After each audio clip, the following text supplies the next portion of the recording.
So welcome everyone to the Wagon Brussels for the first AperoTalk of the season. We are here today with Nicolas Mertens, especially from Antwerp.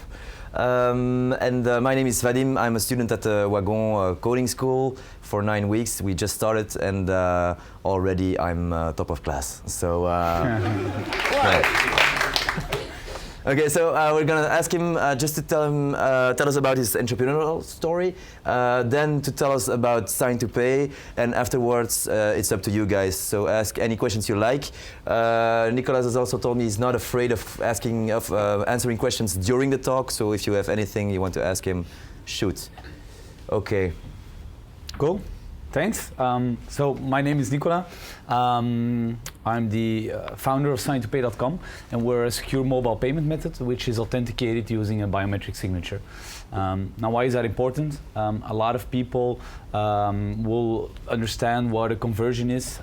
If you run a mobile web shop, you will find that a lot of people actually leave the shopping cart without paying and completing the purchase, which is a loss to the company, having invested in AdWords, in stock, in server time, etc., designers, developers. So the conversion for them is of utmost priority to get the highest efficiency of their investment. And that's one of the aspects that we tackle using our payment platform. How did I end up there? I started my career at Roularta, which is a very famous Belgian media company. Sorry, first, if you can answer, what did you study before that?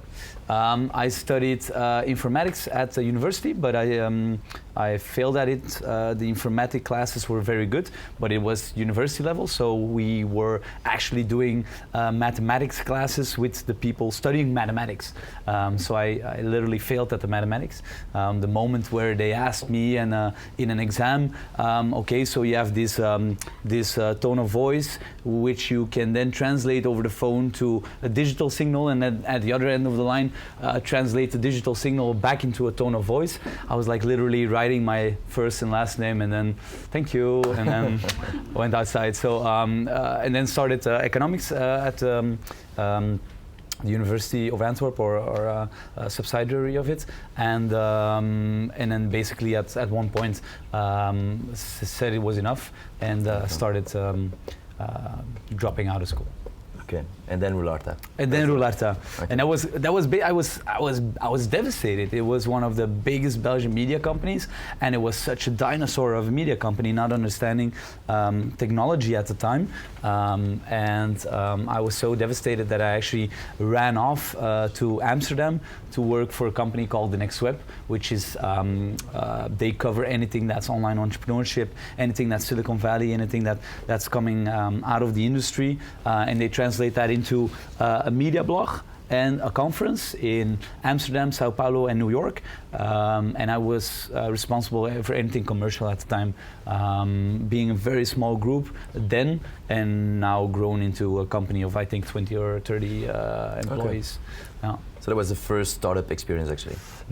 I encountered a lot of startups, because just like here, you encounter a lot of people who are actually in the process of starting up and finding their product market fit, and trying journalists to test their idea and to cover them. So you would see a lot of startups. Also, the conference had a startup competition, so you would encounter a lot of people who were actually in the position of competing with other startups and trying to figure out what parameters are necessary in order to be successful. Yeah. And that was how many years ago?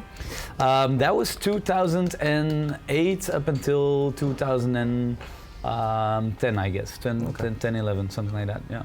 Okay. And of course Amsterdam, huh? Amsterdam, beautiful city to start, eh? Yeah, yeah. Is it still as vibrant as back then, or? It's coming back, I guess, yeah. Because lately my attention has gone back to Amsterdam a bit to see what's going on there. The moment that I left there, it was stagnating a bit, and then Belgium was coming up, so I moved back. But currently, I'm seeing a lot of new, fresh ideas, like signals from German startups that are actually leaving Berlin and switching to Amsterdam. Okay. They're going to renew a whole Navy base, which is in the city center of Amsterdam, and revamp that into a startup island. Okay. They, of course, have Nelly Cruz, who was before Vice President of the European Commission, and always at the forefront of digital innovation, or at least from a legal stance or a political stance. Okay. And she's actually pushing the Netherlands, or Startup Delta, as they call the whole region. Yeah. Okay, so you're now already looking back to Amsterdam, but first you came back to Belgium, and what happened then? So yeah, so when I was leaving Amsterdam, there was this Dutch payment company that actually said like, hey, you're Belgian, but you know how to handle Dutch people, obviously. So that's ideal position for them, because as Dutch people, they don't understand the culture of having a bilingual market, and with all the tendencies and well, fine culture that you have to understand and have to sense. And I knew a bit of payments because we needed to sell tickets for the conference. So I scanned payment providers and I encountered their business models from a merchant perspective. Okay. So that was ideal. And back then, our Belgian pride, we had Ogone, which was almighty and almost had a monopoly. And then in a couple of years of time, we succeeded at taking market share from them. And which company was that? It was IcePay. IcePay, okay. Yeah, Dutch payment provider. Okay. Yeah. But they retired from the market, or you? No, not at all. You were not an entrepreneur at that point. You were still. I was country manager for them, so I was. Okay. So I kind of eased into that role of responsibility and kind of eased into taking risk. The moment that I took risk was the moment where I couldn't enforce my vision on the company, where I said, hey, all these startups are tackling different new business models, such as a marketplace where you have a big marketplace, but an independent painter wants to sell his painting. He's not going to have a payment gateway and subscription just for one painting a year, right? Mm-hmm. But the platform in itself doesn't want to be liable for that purchase that it's not their transaction. Kind of like the biggest known problem for that business model was Airbnb, where Airbnb didn't want to be liable for every sleepover that they facilitated, but you couldn't ask a single person renting out his house to pay the setup fee of a payment gateway. So that's the marketplace model, where you have different individual one-off or a couple of a year transactions, and the marketplace is facilitating that.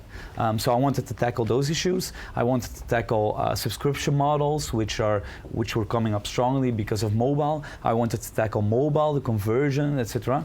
And I wasn't stuck. I was stuck at that company. So I said, at one point, I got an offer from PayPal to run Belgium for them, and that was the moment that I said, okay, now I'm confident enough in my abilities, and then I switched.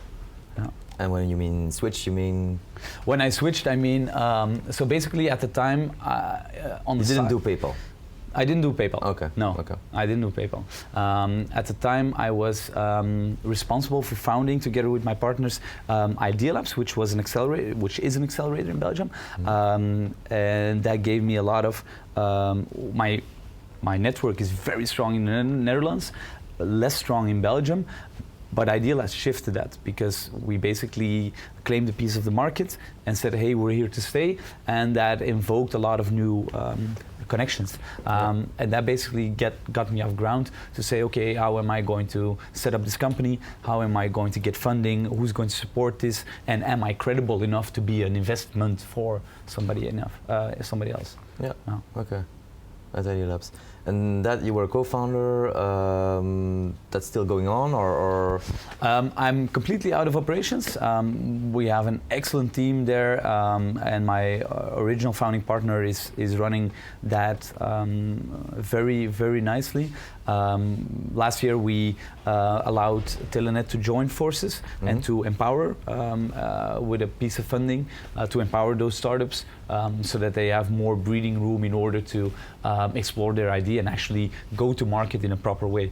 So would you more describe yourself as someone who rolled into entrepreneurship, or you always wanted to do that? Because I always wanted to do it, but the times now are completely different back then. I think at the time when Belgium was still the Wild West and Amsterdam was setting up, it wasn't that easy to just say like, I'm going to start up a company in Belgium and get the tools necessary.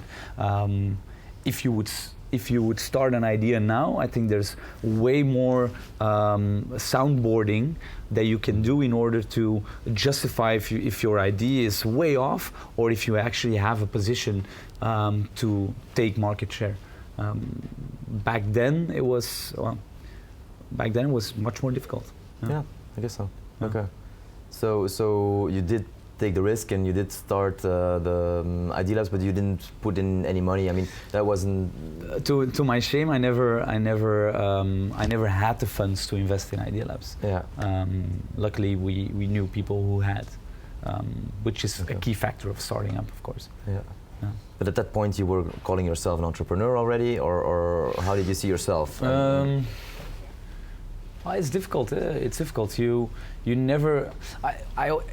The best way to put it is if you're in a bar and you're trying to connect with a girl. So it's like, so what do you do? And every time I make a mistake, saying, yeah, I'm in payment systems, and it's like, damn it, it doesn't resonate. So whenever you say like, I'm an entrepreneur, it's always like, oh, that's cool, you know. So I'm always saying like I'm in payment gateways, I'm in mobile payment solutions, before I say I'm an entrepreneur. But sometimes it's better to say that you're an entrepreneur rather than state the industry that you're. But it's vice versa. Your community. I mean, your parents, your friends, and stuff like that. You had a normally paid job at IcePay, if I understand. Yeah. And then you quit that to go on your own. And, yes. and you had to survive. You had to get money in somewhere. Yes. That's a big risk, right? Yes. It's 9 months without pay, and that came out of the savings account. Okay. Okay, but you had a clear idea on how you were going to get money after that, or not at all? Well, I did it the old school way. I went out with a PowerPoint, tackled 60 investors before 2 actually agreed to invest. Over the time, lowering my funding needs.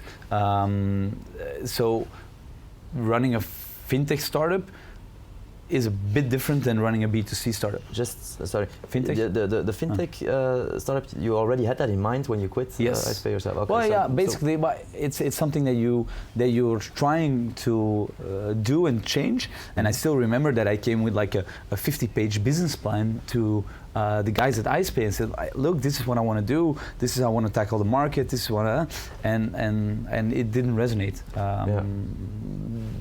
I don't know why, but I was already in that scope of idea. Most of the innovations that we brought out, or that we still have on the shelf, that actually came from full-time dedication on your concept. Mm-hmm. So most innovation came after you switched, and that you dived into that certain topic completely, and that you took ownership of that product. Okay. I guess a lot of people here already dived in. I mean, the people of the group, but it's always a difficult point. Huh? So that's why I asked that. But you did it, and you're happy with it, and okay. Yeah, so it's ups and downs. Huh? Yeah, it's always ups and downs. Yeah. Okay, and so now Sign2Pay is started, is funded. How did that go? So you had your business plan. You finally found the first investors, or?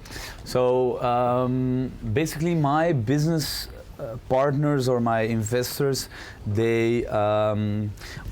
In retrospect, when you ask them, they would say that they invested for 2 reasons. One invested because they got the introduction through a common connection, which endorsed me.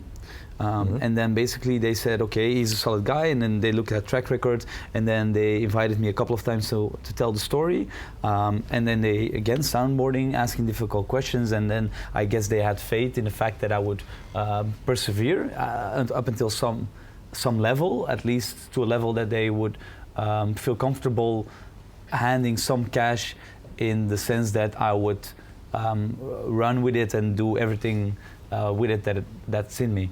And then the other guys, they literally invested me because they're already in the industry, and they said to me like, you came by so many times that we started to believe in it. And right now, these guys, well, I'm super happy with them. It's a credit card acquiring company in Amsterdam, Payvision.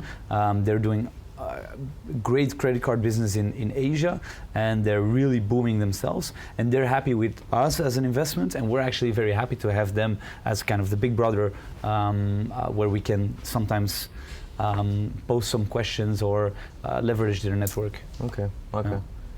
And so those people, you how did you find them, or did they didn't find you? You went by a lot of times before they started believing. Yes, right? yes, I knew them in the market because they were a supplier of IcePay, but I didn't know them personally. Okay. And it was through a professor of marketing in Amsterdam, a very fun guy, bold, likes all the weird things in life, and he basically said, I know guys. And I said, okay, would you be able to put me in front of them? And so we kind of agreed on something like, okay, yeah, but if you take the time, to do it, how can I recoup you? And say, okay, just buy me some beers or whatever you think it's worth. We'll set it up on an invoice. And then he actually succeeded at putting me in front of the CEO, which I didn't know. I just knew the company by name. And then out of that, it kind of rolled. And I remember that the first time I was there, like I stepped out and said, this is never going to be it. And then they were in my pipeline, so I kept coming there, and then up until the point that they adapted, that they kind of grew on us, and then okay, let's invest. You talk about us, you talk about yourself. I mean, did you already have a team before you got your initial funding, or? No. So I had my first. So we brought on Tom, which is my co-founder, and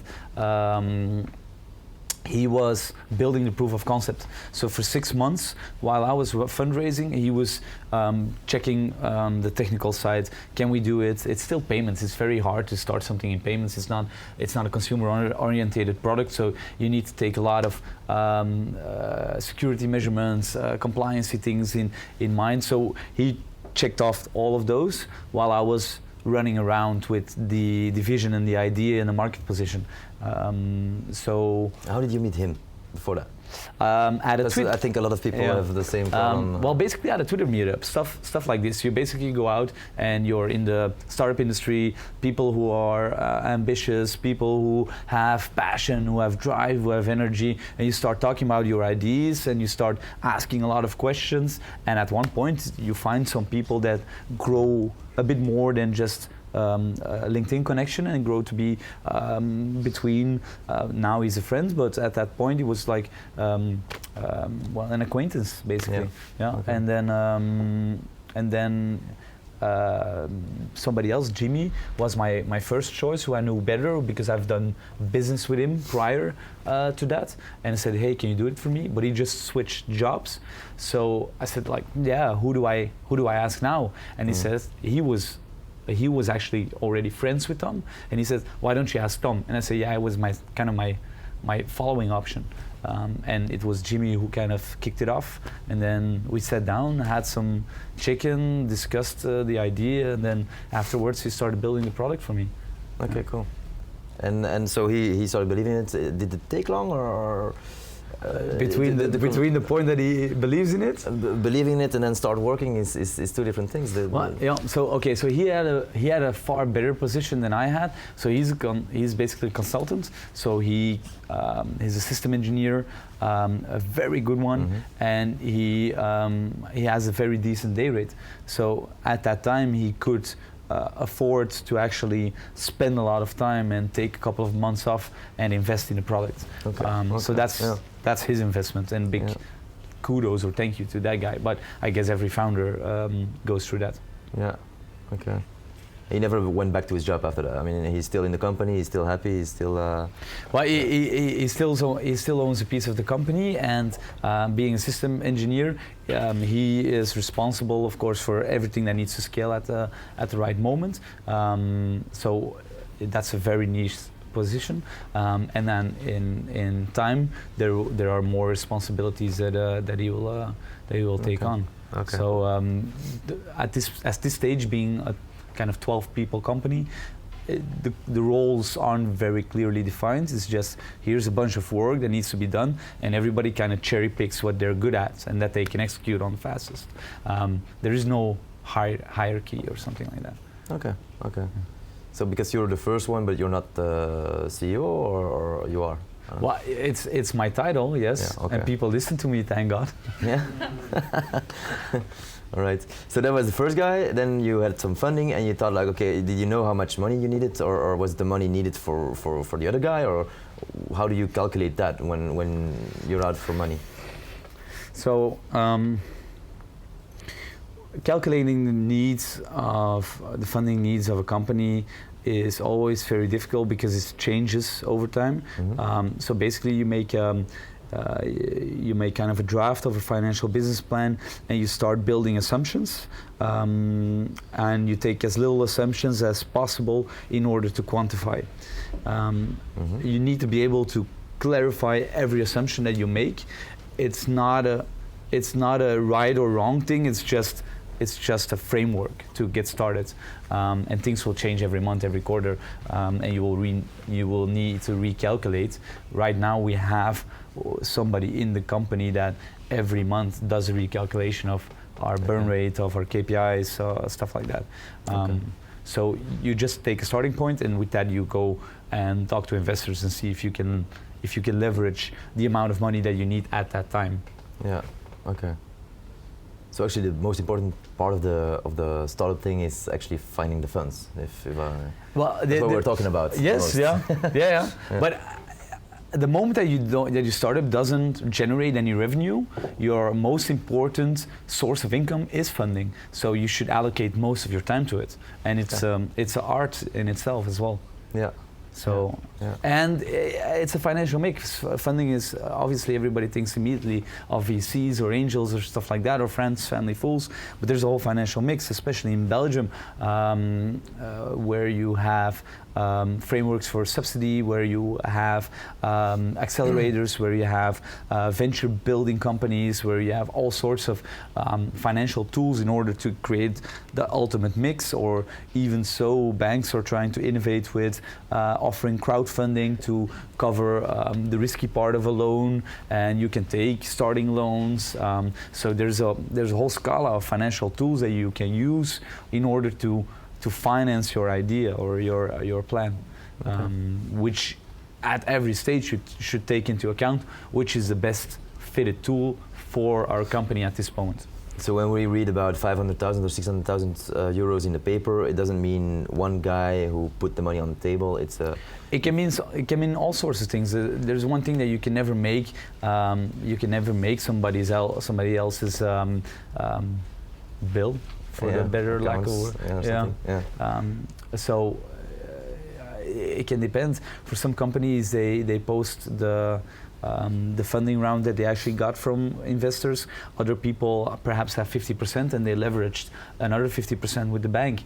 That's not the point. They have capital to their means to do what they need to do. Yeah, and it's more about press attention, of course.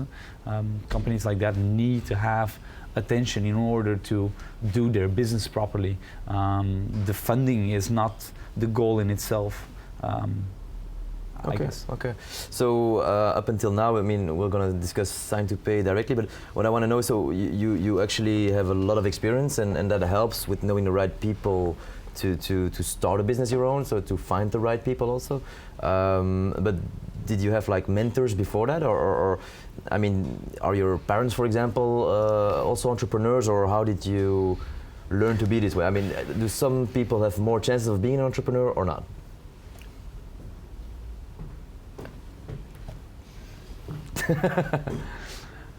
No, somebody was like, no, don't answer it. I was like, isn't that the point of answering questions?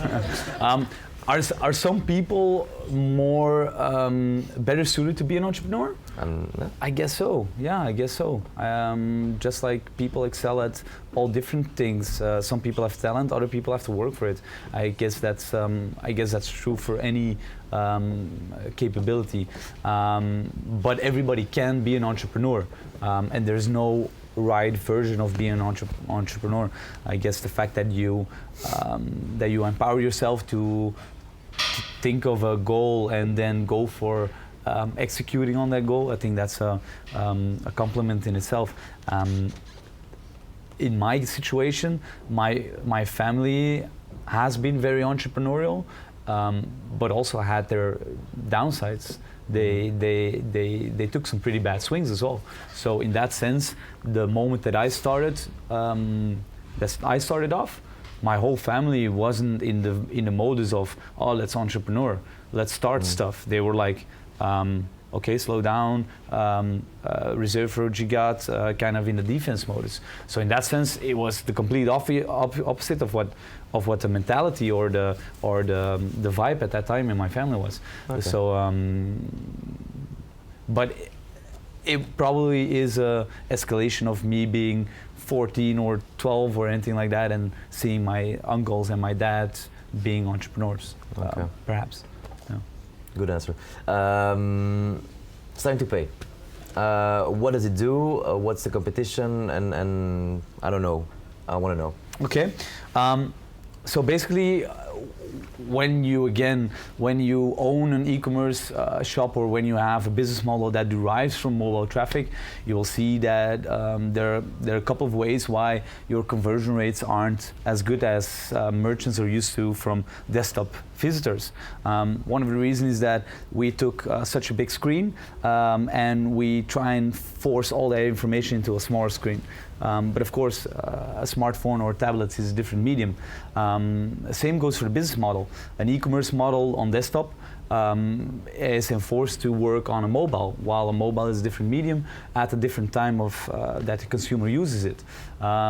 Those both inflict on the actual conversion. And then lastly, and that's the part that we solve, is there aren't any payment options that are suited for mobile, or at least now everybody's trying to tackle the issue now that it's becoming very relevant. The estimation is that by the end of this year, 2015, mobile traffic will equal desktop traffic, and it's only going to rise. So if you have a 30% conversion loss on tablets, and if you have a 60% conversion loss on mobile smartphones, what is going to happen with your bottom line revenue when the lion's share of your traffic coming on your websites is coming in from mobile? You're not going to encounter a slowing of your business growth. You're actually going to go backwards, and a lot of e-commerce companies are not prepared for that problem. So being in a commercial modus for 2 months now, we're still looking to encounter the first merchant, and then we're talking top 100 of Benelux, that is saying no to an appointment. The issue is that pressing. So what do we do to tackle it? Basically, our philosophy was you should be able to complete a purchase the same way how you're trying to invoke the purchase. So if you have a business model on a phone, you're actually holding it in your hand, and then you're using your index finger or something to actually fill your shopping cart. You should be able to, with that same movement, to complete that purchase. Right now, you're redirected to a third-party page. You need to find credentials or a card reader, or find your bank cards or anything like that. Anything that derives the consumer from that purchase intention to a third party, where you as a e-commerce marketer are completely blindsided of what's going on. So when he fails back, you have no idea why. So the way that we solved it is that we said, okay, what if we actually unify all the local banks, because there's no need to compete with a credit card company. They do their proper side of the credit spectrum goods. Then you have wallets, virtual money. PayPal is doing that good. But if you look at the debit side, your local bank card, which is very popular in Europe, you'll see that it's a completely splintered market. So we unify that. We have the same flow for 3,700 banks in Europe in 18 different countries today. None of the other payment solutions can offer that. It's all domestic, and you still have to, when you go cross-border, do all different stuff. So with us, you just basically fill your shopping basket, you fill out your details, which is still occurring on the merchant's page, and then you will see your local bank appearing next to credit card and wallets. The only thing you need to do is press it, turn, sign with your finger, and the signature in itself, the movement, the way you put it down, the cadence, the rhythm, the speed, the increase in speed, slowing down in speed, the starting point, end points, break points, stuff like that, stroke direction, angles, pressure points, they're all taken biometrically into account, and that's basically your password. Okay. So if you would compare that to the dumb 4-digit PIN code, you basically have 1, 2, 3, 4 with a variation of 10 options, and that's your maximum variation set that you can do. Yeah. But if you have a blank canvas, you can start left, right, you can make curlies, you can increase speed, slow down, wait for a minute, start again. So the amount of data that is within your personal signature far outweighs any way of authenticating on touchscreen device. Okay. And the good thing about it is that we're not hardware dependent. It can work cross-device. So you could buy something at the bus station on your mobile phone, and then later at night in front of the television on your tablet, use the same account and the same ease of use without setting anything up, without downloading an app, all within that merchant's website. So no redirect, just with your signature. Okay. And that's the core technology. So you first, as a user, you first sign up. The first purchase is used as your setting up, so you don't need to redirect. Everything is measured out of conversion, and we try and model it, and we're the only payment option that does A/B testing on a consumer level. So whenever we can increase 0.3% for our merchants, they're happy, we're happy. It's all done asynchronous in the checkout, and we try and model the steps as little as possible as we need, and then later on gamify in order to get more data, perhaps, if necessary. So maybe it's a stupid question, but what's the difference with an Apple biometrical sign? So it's also a form of biometrics, a fingerprint. It's a bit of misuse. We're very happy with Apple Pay because one, they break open the market in mobile payments. Like everybody says, hey, it's necessary. Two, their focus is only on credit card side. So they do that well, and they don't do the issuing. They're basically a security layer, and you still need to find a payment provider like Ogona or like the German Payon or anything like that in order to process the payment as an e-commerce merchant. It's much more secure, and that's why we love it. It's much more secure than your 4-digit PIN code, as I explained, also the little variation set. But it's a misuse. If you look into any Linux or Unix-based architect, and the whole Google company is on that side of the fence, they will say that it's a dangerous road because a fingerprint is a username and not a password. The password has an inherent parameter or characteristic that it must be able to, you must be able to change it. What if we encounter a second Heartbleed SSL security leak in a couple of years, and we're all used to getting our facial recognition or fingerprint recognition, and it's compromised at whatever company? What are you going to do? You just can't go change your fingerprint or your face for that matter. You can with two other biometrics, being your voice timbre, my voice is my password, is different than my password is my voice. Or your signature, which is something that you only know the movement, the cadence, but it can be changed when necessary. Fingerprint doesn't have that option, and it was made very clear by last December, where with a 300-meter telelens, they took a fingerprint snapshot of the German defense minister, and while he was still standing on stage, they opened his office just to prove the point. So you're saying that actually the fingerprint thing is going to turn into a big fiasco one day? I hope not, but it's a misuse of what it's used. A biometric fingerprint is an identifier, so it is a replacement for your email address or your identifier. It's not your authenticator. It's not your password. Okay. Good. So you have that. Which remains a competitor, nevertheless. I mean, they also provide a system to sign. What else is there? You have Sign2Pay. What is your competition for the rest? So basically, how we position ourselves the most is in a broad sense, every payment company is a competitor, right? Because in that sense, if somebody is buying something on a mobile and they use a credit card, that's one transaction that we can do, and don't take our margin on it. So in that sense, everybody's a competitor. who are we trying to tackle? Last February in Berlin, we won the Merchant Payment Ecosystem Award for Innovation, where it was made very clear out of 600 industry professionals that the domestic schemes, the domestic systems, are going to go away. Think of Ideal PIN in the Netherlands, think of Bankcontact Mr. Cash in Belgium, think of Sofortüberweisung or a Girocard in Germany, Carte Bancaire in France, and the only ones that were saying no, it's not going to be, were very painfully Carte Bancaire, it's a Girocard at that conference. So I truly believe in that while Europe is going to unify, think of SEPA, Single European Payment Area, there is very, very much effort put into getting a unified Europe, that a domestic scheme holds no longer value. At this current time, we have a better market coverage. We cover more banks than Bankcontact in Belgium and then Ideal in the Netherlands, just because we're using an international protocol and not a domestic local protocol. Okay, cool, yeah. So because we have to move on, you already have some clients. How do you see the future in the coming year for Sign2Pay?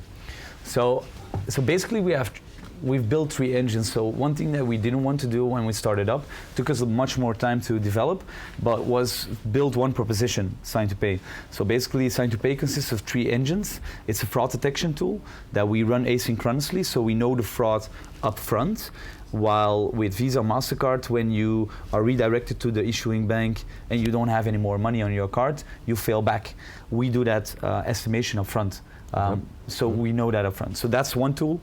And then if that identification is done, then we do our authentication, and that's the PR angle. That's basically your biometric signature, where we collect the pressure points, and then based on that, is it your password or not? And think of this like Street Fighter, where you do a certain combination of movements, and if you do that properly, you get a very neat trick.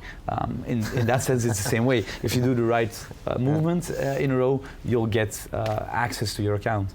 And then with that, we'll go and process our debit mandate engine, where we actually go and process debit cards. And those are the 3 basic building blocks, and each and every one can have their own business model. For instance, we're closing a deal now where we provide a document supplier for energy mandates and stuff like that you need for the house, like contracts. They want to do everything completely digital. They want to have some form of check on who's signing that contract. We'll provide technology for that, so nothing to do with payments, and we'll ask like 1 cent per validation.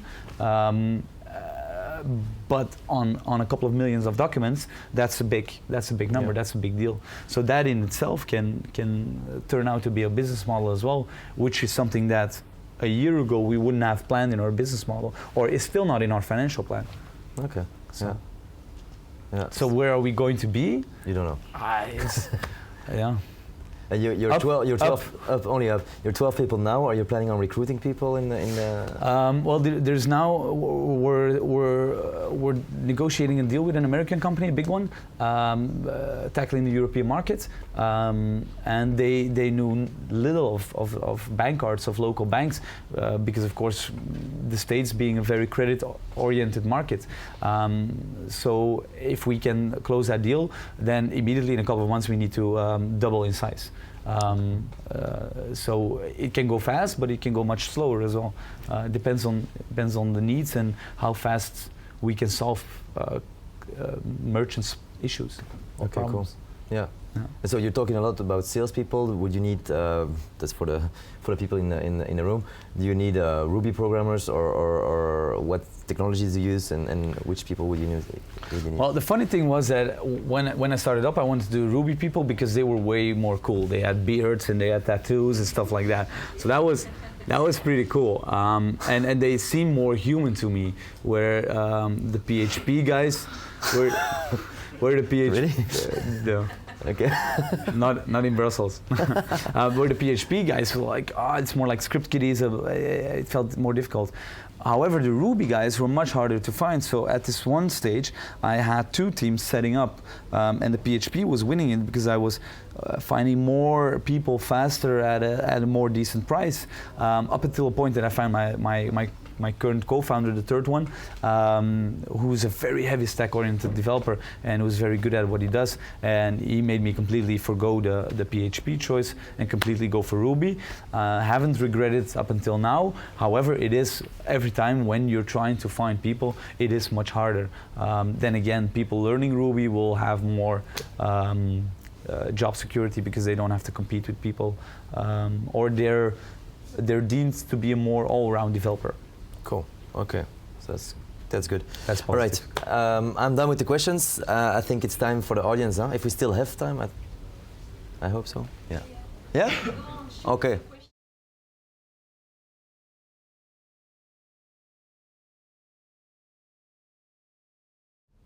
Not starting sooner? No, really. You learn.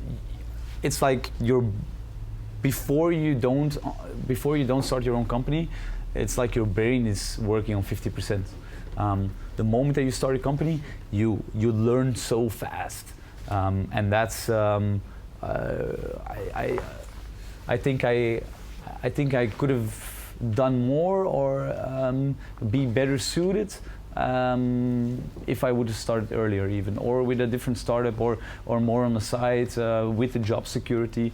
But the fact that you guys are doing what you're doing now is an excellent choice. Yeah.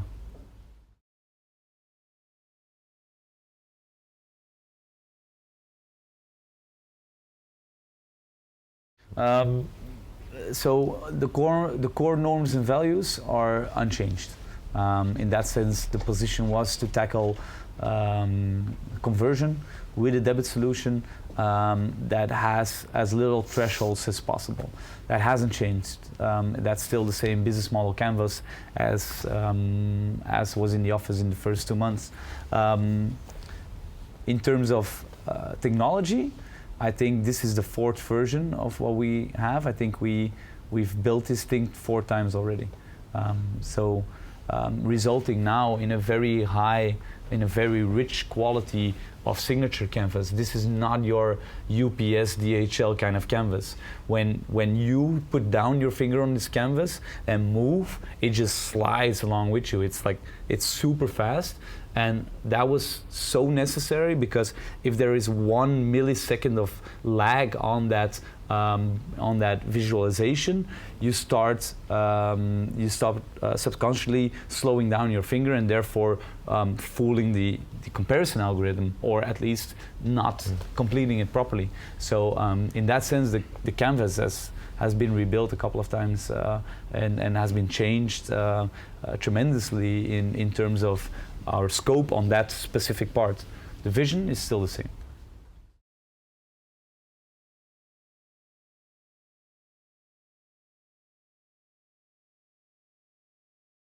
The reasons why the investors actually agreed to invest is one, I think, because you're actually passionate about this idea and about this market. And the idea goes way beyond an actual product, but it goes also into a sort of market positioning. We have an idea in order how to tackle a market or what part of the market that we're going to claim for us. And then lastly, very technical, there is true IP in this. So basically the signature algorithm that we compare signatures with, we're filing for IP for that. So in that sense, you could say that the investment in the technology will at least hold its value. And therefore it's not a make or break consumer-oriented application.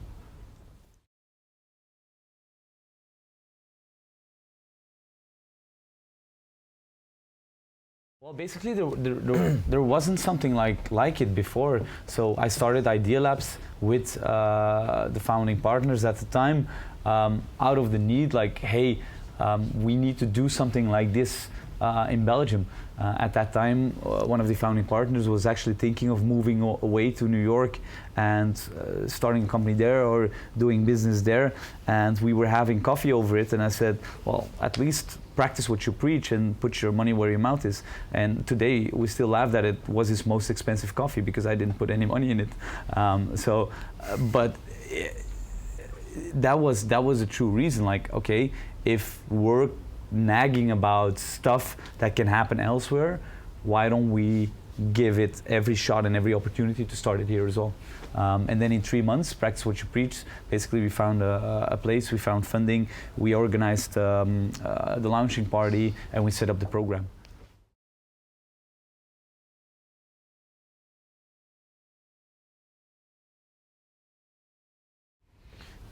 I think the best thing that an entrepreneur can have as a quality is blind perseverance, where you keep going up until the point that it's not feasible. You don't have to be you don't have to make stupid choices. That's something completely different. But if you have a healthy perseverance, basically, and it sounds better in my local accent, but basically it's every day you give a couple of headbutts and you just keep going. That's it.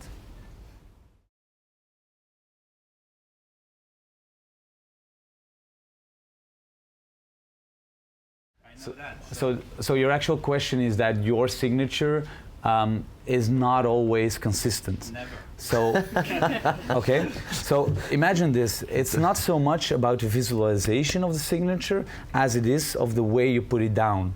And the way you put it down is always the same. So what's your first letter of your first name? M. M. So basically, if you take the letter M, it goes northeast, back down south, northeast, back down south, northeast, back down south. That gives you a 35-degree angle if you put a compass around it, 180 degrees, 35 degrees, 180 degrees, 35 degrees, 180. That's already longer than your 4-digit PIN code. And it doesn't matter if it's 35 degrees or 30 or 40, it will never go to the west. So the way you put it down... But anyone writing my name will be the same. But it's far too complex, right? So if I would... there's actually a demo shop where you can go sign2pay.com/try, and we'll give you on our business cards, we'll actually have famous people's signatures on the back. So you can get a Chuck Norris or a Steve Jobs or an Elvis Presley. And I encourage you to actually go to the site, and the moment that you have to write the S of Steve Jobs, it's a completely different S than you're doing. So the moment that you touch the canvas and you already have to think about what you're going to do, you already lost. Okay. But what if I'm still locked and I can't buy my ice cream? I'm fucked. Can you repeat the question? If I'm trying to buy something and your thing locks me out. Okay, so now you're talking about the false acceptance rate and the reject rate that we have.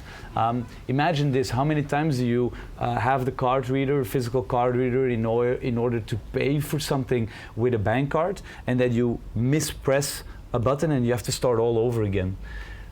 That happens 1 out of 30 times on average in the test results that we had.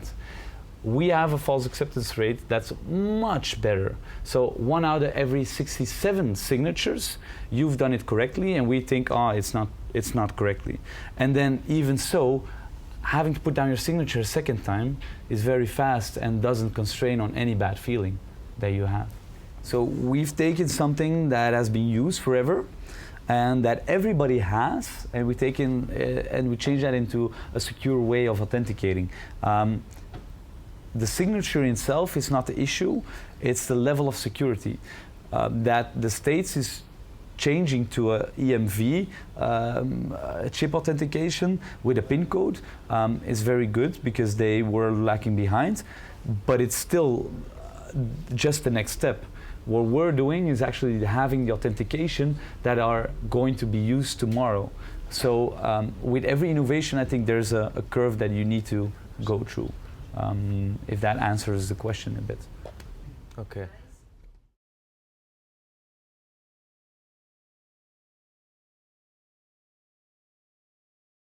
So basically, the consumer gets an 8-week refund guarantee with us. So for 8 weeks long, he can call us up and say, hey, I'm not satisfied with my purchase, anything like that. So imagine this, that we're trying to be the Amex of that debit section of all those different banks. What Amex is famous for is that they actually offer a very solid customer experience. We're looking to have that exact same segment.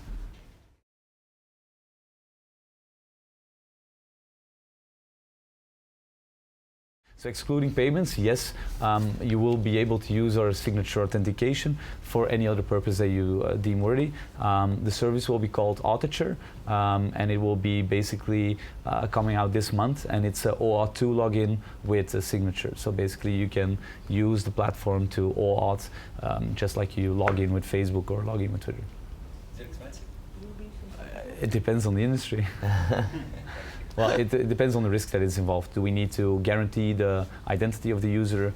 Do we just use it as a password on steroids? Anything like that? So it really depends. The beautiful thing about it is that it creates a possibility of exploiting an ecosystem. We've already have the first customers using it and lining it up, or in beta modus now. The results are magnificent because you actually allow people to log in on something or use a password that is mobile friendly, so you don't have to type in a long ass password, and it's much more secure than your 4-digit PIN code. We already covered that. So yes, if you're interested, I have my business card here. Okay, thanks guys. Thank you for your attention, for your questions.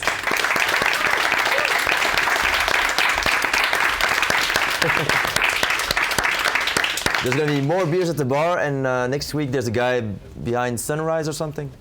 So join us for that too. Okay. Or something. Yeah. So the conversation continues at the bar. All right. Thanks, man. Hey, thanks.